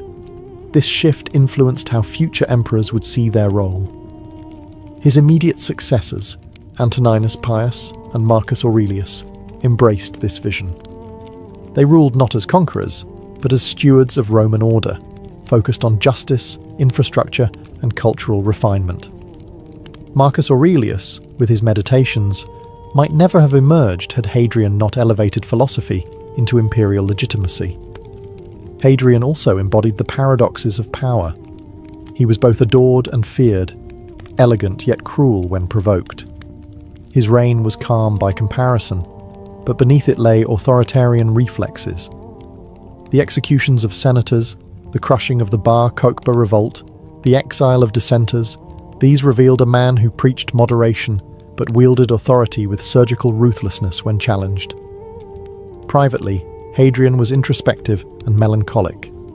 His poetry, especially late in life, reveals a man aware of his mortality and contradictions. His love for Antinous, idealized, deified, and mourned, offered an emotional counterweight to his public image. That grief made him human, and it echoes centuries later as a rare moment of imperial vulnerability. Even in death, Hadrian crafted a legacy of enduring presence. His mausoleum, now Rome's Castel Sant'Angelo, stands as a fortress against forgetting. His buildings still define skylines. His laws informed generations. His travels stitched together a multicultural empire into something that, at least briefly, felt united. Hadrian's greatness lies not in what he conquered, but in what he conserved, built, and imagined. He was a paradox with a laurel crown, architect and autocrat, poet and emperor, human and enigma. In the end, Hadrian didn't just leave behind monuments, he left behind a model of emperorship itself, one that still haunts the ruins of Rome and the minds of those who walk them. In 1803, President Thomas Jefferson doubled the size of the United States with the stroke of a pen. The Louisiana Purchase and $15 million deal with France added over 800,000 square miles of mostly uncharted wilderness to the young republic. It was a geopolitical coup, but also a massive cartographic question mark. What exactly had America just bought? Mountains? Deserts? Water routes? Monsters? Jefferson had no clue, but he was determined to find out. Enter Meriwether Lewis, Jefferson's personal secretary, and a man with an insatiable appetite for adventure and scientific notebooks. Jefferson handpicked him to lead an expedition to explore the new territory, map its geography, document its flora and fauna, and most importantly, determine if a water route to the Pacific, the mythical Northwest Passage, actually existed. But Lewis wasn't going alone. He chose his old friend and military comrade, William Clark, as co-leader. While Lewis had a mind for science and diplomacy, Clark brought military discipline, cartographic skill, and an easy rapport with men, a balance Jefferson believed essential. They would be equal leaders, despite the fact that only Lewis held a formal commission. Their unity would become one of the expedition's greatest strengths. Preparations began immediately. Jefferson provided detailed instructions. Observe the landscape, establish trade with native tribes, study plant and animal life, and assert American presence in lands already occupied by dozens of indigenous nations. Subtle diplomacy wrapped in scientific curiosity. Supplies were gathered: compasses, sextants, microscopes, gifts for native leaders, like beads, mirrors, and peace medals, and even a collapsible iron frame boat, one that never quite worked, but looked great on paper. Dozens of men were recruited, mostly from the US Army. This group would become the Corps of Discovery, a name as ambitious as the journey itself. The expedition launched from Camp du Bois near St. Louis in May 1804. Ahead of them lay thousands of miles of unknown terrain, countless tribal nations, and a mission with no guarantee of return. But for Jefferson, Lewis, and Clark, the prize wasn't just land. It was knowledge, the kind that would transform America's future and define its frontier spirit. And so, with maps unwritten and journals blank, the Corps of Discovery set off into the wilderness, chasing a vision only barely glimpsed through Jefferson's dreams. On May 14, 1804, the Corps of Discovery pushed off from the banks of the Missouri River, beginning what would become a 2-year odyssey into lands few Americans had ever seen. Their departure was quiet. No parades, no cheering crowds.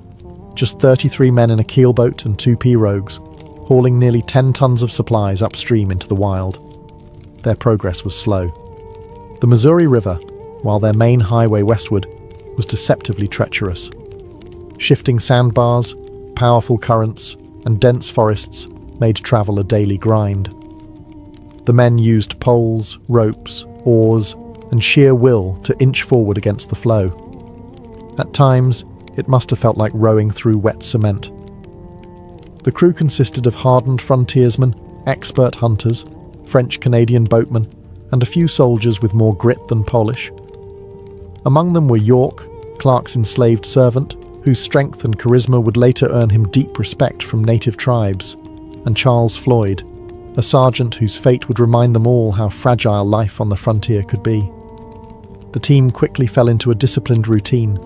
Clark, ever the cartographer, mapped every bend in the river. Lewis, the naturalist, catalogued flora, fauna, and geological features, collecting samples and describing everything from catfish to mosquitoes with obsessive detail. Every day they encountered new creatures, some majestic like bald eagles and elk, and others less welcome. Gnats, ticks, and biting flies became daily tortures. By late summer, they reached what is now Iowa and South Dakota, where the landscape transformed into sweeping prairies and endless sky. It was here they had their first significant diplomatic meetings with native tribes, including the Otto and Missouri, and later the Teton Sioux. These encounters were tense. Lewis and Clark carried peace medals and flags, symbols of American goodwill, but also power. The message was clear. A new nation had arrived, and it intended to be known. Still, mistrust simmered beneath smiles. The expedition was often outnumbered and outgunned. Diplomacy wasn't optional. It was survival. Missteps could spell disaster. Yet, through brute strength, cooperation, and careful tact, the Corps continued upriver. They hadn't even reached winter yet, but the tone was set. This journey would demand endurance, humility, and nerve. And the Missouri? She was just getting warmed up. By the time autumn 1804 crept across the Great Plains, the Missouri River had begun to slow under the weight of the coming freeze.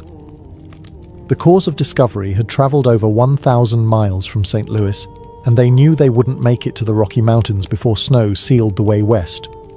It was time to pause, regroup, and survive. They chose a spot near present-day Washburn, North Dakota, just downstream from a cluster of Mandan and Hidatsa villages. These native communities had long established permanent earth lodge settlements along the river, agriculturally rich, socially sophisticated, and strategically placed. The Mandan were already seasoned diplomats, having hosted French, British, and Spanish traders. The Americans were just the latest strangers with strange hats. Here, Lewis and Clark ordered the men to build a winter fort, Fort Mandan, named in honor of their hosts. It rose from the frozen prairie like a wooden statement of intent. They were here to stay, at least until spring. Constructed of cottonwood logs, the fort featured high walls, blockhouses, and cramped rooms for over 30 men. It was more drafty than comfortable, but it kept the howling winds at bay. And those winds were merciless. Temperatures often plunged below 0 Fahrenheit. Frostbite was a daily threat. Yet, life inside Fort Mandan was far from idle. Lewis and Clark were obsessively recording data, everything from temperature readings to tribal languages, to the exact number of corn kernels in a local cob. Crucially, it was at Fort Mandan that they met Toussaint Charbonneau, a French-Canadian trapper, and his young Shoshone wife, Sacagawea. Though Charbonneau was hired as a translator, it was Sacagawea, pregnant at the time, who would become an indispensable guide in the months ahead. Her knowledge of Western geography and ability to communicate with native tribes would prove more valuable than any musket or map. Relations with the Mandan were mostly peaceful, though tensions occasionally rose. Cultural misunderstandings, resource scarcity, and sheer proximity made friction inevitable.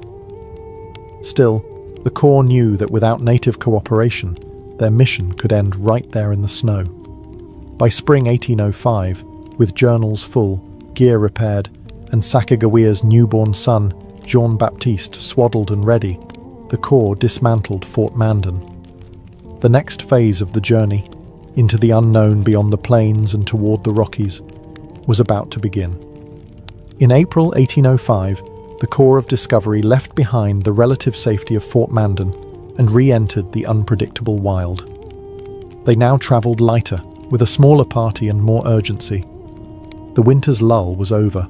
Ahead lay mountains, uncharted rivers, and the question that haunted Jefferson's plan: was there a water route to the Pacific? Spring brought beauty, but also blood-sucking torment. The Missouri River teemed with mosquitoes which harassed the men relentlessly. Sleep was interrupted by swarms. Bison, deer, and bear became more plentiful, yes, but so did blistering sunburn, swollen insect bites, and maddening humidity. Lewis noted it all in his journal, his tone somewhere between scientific curiosity and mild suffering. It was during this stretch that the expedition experienced its first near disaster. While attempting to retrieve a capsized pirogue, Sacagawea calmly rescued critical items, including Clark's journals and maps, earning even deeper respect from the men. She wasn't just a translator, she was a stabilizing force, cool under pressure, adaptable, and fiercely capable. By June, the Corps reached the Great Falls of the Missouri. Not one, but a series of 5 waterfalls stretching across 18 miles. It was a magnificent natural wonder, and an absolute nightmare to portage. The men spent nearly a month hauling boats and supplies overland, around steep cliffs and jagged terrain, using homemade carts and brute strength. Some called it the expedition's most physically grueling challenge. Still, spirits lifted when Lewis spotted the snow-capped Rockies in the distance. That moment, though awe-inspiring, also brought dread. The team had assumed the Rockies would be like the gentle Appalachians. They were not. These were monstrous peaks that would soon dash all hopes of a continuous river route to the Pacific. But hope came in the form of Sacagawea's people, the Shoshone. When the Corps finally made contact, an astonishing reunion unfolded. The chief, Kamiawait, turned out to be Sacagawea's brother. That moment, equal parts luck and legend, shifted everything. The Shoshone agreed to provide horses, supplies, and guides, crucial for the expedition to cross the Bitterroot Mountains, where no boat could go. The Missouri had taken them as far as it could. Now the real climb began.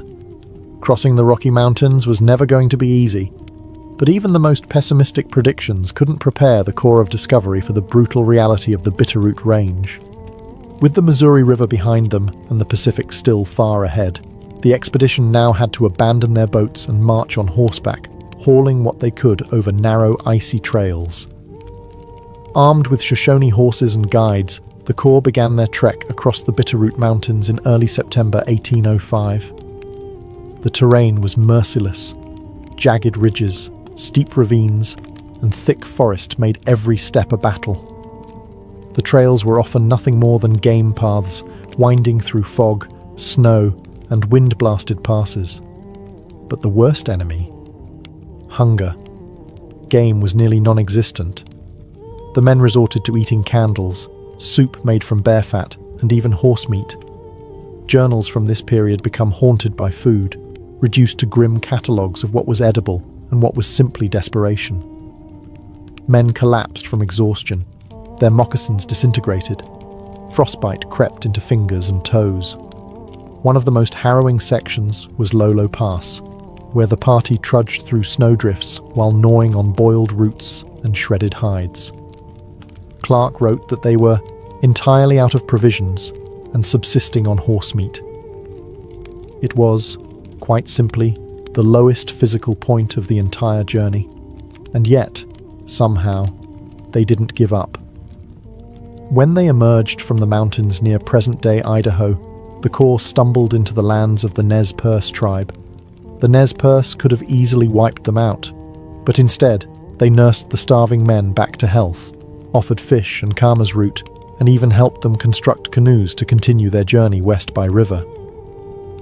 It was another miraculous turn of fate, another reminder that indigenous hospitality, not just American grit, made this expedition possible. While resting with the Nez Perce, Lewis and Clark reflected on what lay ahead. They were battered, frostbitten, and malnourished, but now within reach of the Columbia River basin. And that meant one thing: the Pacific was near. But the worst wasn't over. The rivers were wild, the weather unpredictable, and winter was close behind. With the Rocky Mountains behind them and winter closing in, the Corps of Discovery began building dugout canoes from towering ponderosa pines, thanks to Nez Perce assistance. Their next target, The Columbia River, the mighty waterway that would carry them west toward the Pacific Ocean, the end of their long, painful march. But if they thought paddling would be easier than mountain crossing, they were in for a wet, violent surprise. The Columbia was no lazy river. It was fast, rocky and moody, and at times seemed to fight their very existence. The canoes were heavy and often unstable, especially with the full weight of gear, journals, specimens, and human exhaustion. Treacherous rapids threatened to flip boats and drown precious cargo. More than once, men nearly died. Only quick reflexes and sheer luck kept the expedition from losing everything. Along the way, they encountered several Chinookan and Sahaptin-speaking tribes, whose societies were rich in trade, especially in salmon, a staple food that swam in impossible abundance. The Corps marvelled at the fishing methods, carved plank houses, and detailed canoes. These tribes were savvy, experienced, and wary of newcomers. Diplomacy remained delicate. Some tribes welcomed the strangers, others viewed them as unwanted intruders, inching closer to their world. The farther west they travelled, the more the environment transformed. Rain fell with merciless regularity. The lush forests of what is now Washington and Oregon were beautiful, but cold, damp, and utterly relentless. Clothing moulded. Gunpowder became unreliable. The journals of Lewis and Clark during this period read like diaries from a soggy purgatory. Finally, in mid-November 1805, after 18 months of hardship, the Corps reached the mouth of the Columbia River. And there, through the grey, stormy mist, they caught their first glimpse of the Pacific Ocean. The moment should have been triumphant, but it was anything but romantic. Their camp, hastily constructed near present-day Astoria, Oregon, was a muddy mess of wind and despair. They named the site Fort Clatsop, and they would spend a long, wet winter there. Cold, sick, and plagued by fleas, they spent their days making moccasins, boiling elk meat, and writing page after page of journals. They had made it, but the hardest truth now stared them down. They still had to go back. Reaching the Pacific Ocean in November 1805 should have marked a victory lap for the Corps of Discovery, but the ocean was not in a festive mood. Torrential rain, freezing temperatures, and relentless coastal storms turned their reward into a damp, muddy nightmare. With little choice, the expedition built a crude shelter on the south side of the Columbia River, naming it Fort Clatsop after the local Clatsop tribe. The winter of 1805-1806 was brutal. It rained every single day except for 12, according to Clark's notes. The men's clothing rotted, lice and fleas ran rampant, and scurvy loomed. Elk, their primary food source, had to be hunted daily, often miles from camp. The meat was tough, lean, and barely enough to keep body and morale from collapsing. Despite the discomfort, Lewis and Clark insisted on continued documentation. They detailed tribal customs, geography, weather, plants, and animals, adding hundreds of pages to the scientific record. Lewis meticulously described sea otters, while Clark improved the maps that would later guide generations of settlers. Even in misery, they remained obsessive observers. Interactions with local tribes were mixed. The Clatsop and Chinook peoples were accomplished traders with long-standing networks up and down the coast. They were polite, but not particularly enthusiastic about the Corps' presence. Negotiations over food or supplies often involved stern bargaining, not friendly hospitality. Unlike the Mandan or Nez Perce, these coastal tribes expected reciprocity and didn't mind showing impatience when the Americans offered less than impressive trade goods. And then there was boredom. Trapped in a fort made of soggy logs, waiting for the weather to break, the men passed time making salt, mending clothes, and carving wooden souvenirs. Spirits ran low. Illness spread. Even Lewis, usually the steely-eyed scientist, grew irritable and withdrawn. By March 1806, the Corps had had enough. With journals overflowing, samples preserved, and their bodies damp and stiff from months of hardship, they burned candles for the last time at Fort Clatsop, packed what little hadn't rotted, and turned their faces eastward. They had found the Pacific. Now came the real test, surviving the long, punishing return to civilization, without the awe of the unknown, only the memory of every painful step ahead. In March 1806, the Corps of Discovery left Fort Clatsop with soaked clothing, exhausted bodies, and a singular goal: get home. They had accomplished what no other Americans had, reaching the Pacific overland, but the journey back would prove just as perilous, just as draining, and in some ways, more complex. The wilderness they had once entered with curiosity now loomed with a different energy, familiar but still unforgiving. They retraced their steps up the Columbia River, struggling once again with high currents, steep cliffs, and tense interactions with native tribes. Supplies ran low. Trade was difficult. The Chinook and other coastal tribes had grown even more cautious, perhaps sensing that the Americans' presence heralded a wave of changes they didn't welcome. By late spring, the Corps made it back across the Bitterroot Mountains, with better weather and smarter preparation this time, though still a grueling test. When they reached the Nez Perce villages, they were welcomed like old friends. The tribe had safely kept their horses, as promised, and helped the Corps prepare for the next leg of the journey. Then, Lewis and Clark made a bold decision. They would split the expedition into smaller groups to explore more territory. Lewis headed north toward the Marias River, hoping to map its connection to the Missouri and extend U.S. territorial claims. Clark followed the Yellowstone River, charting its course and searching for easier routes through the plains. It was a risky move. Communication between groups was impossible, and Lewis's path turned nearly fatal. In late July, Lewis's group encountered Blackfeet warriors, who initially appeared friendly, but grew suspicious when they saw the Americans' firearms and trade goods. One tense night turned deadly. A skirmish broke out, and 2 Blackfeet men were killed, the only violent deaths caused by the expedition. Lewis's party fled under cover of darkness, shaken and wounded. Clark's group had a slightly less dramatic return, though not without its share of injuries and bison stampedes. They built canoes, reunited with Sacagawea and her family, and navigated the Yellowstone with relative success. By August 1806, the 2 groups reunited near the Missouri River. The expedition was whole again, but the mood was somber. The thrill of discovery had passed.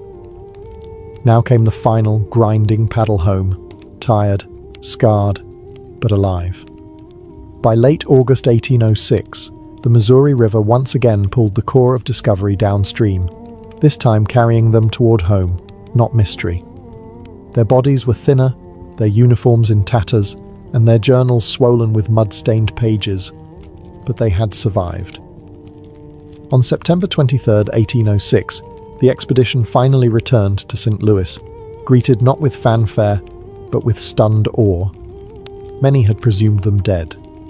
In just over 2 years, Lewis and Clark had travelled over 8,000 miles, crossed mountains, navigated roaring rivers, made contact with more than 50 native tribes, and recorded hundreds of new plant and animal species. They had mapped vast portions of the continent with astonishing accuracy and established a firm American presence in lands long claimed by indigenous nations, Britain and Spain. The expedition was hailed as a triumph. Newspapers celebrated their survival and discoveries. President Jefferson, who had watched anxiously for news, was elated. Yet, despite their heroic status, Lewis and Clark's fates diverged sharply after their return. Meriwether Lewis was appointed governor of the Louisiana Territory, but struggled with depression, alcoholism, and debt. Just 3 years after the expedition, in 1809, he died under mysterious circumstances, either by suicide or murder, at a remote inn along the Natchez Trace. His loss cast a shadow over the mission he had once led with such precision and purpose. William Clark, on the other hand, thrived. He became governor of the Missouri Territory, superintendent of Indian Affairs, and remained an influential voice in Western expansion for decades. He named his firstborn son Meriwether Lewis Clark, a tribute to his fallen friend and partner. And what of Sacagawea and York? Sacagawea returned west with her husband and child. Her exact fate is debated, but her symbolic role in American memory only grew. York, Clark's enslaved servant, had become a legend among the native tribes, but despite his contributions, Clark refused to free him for many years, a painful irony that history would not forget. The expedition's legacy is both heroic and complicated. It opened the West to further exploration, trade, and settlement, but also laid the groundwork for the displacement of native peoples whose lands had been mapped without consent. The story of Lewis and Clark is not just one of survival or discovery. It is a story of ambition, resilience, cultural collision, and the high cost of manifest destiny. It reminds us that to explore is human, but to understand what's been changed in the process, that's the real journey.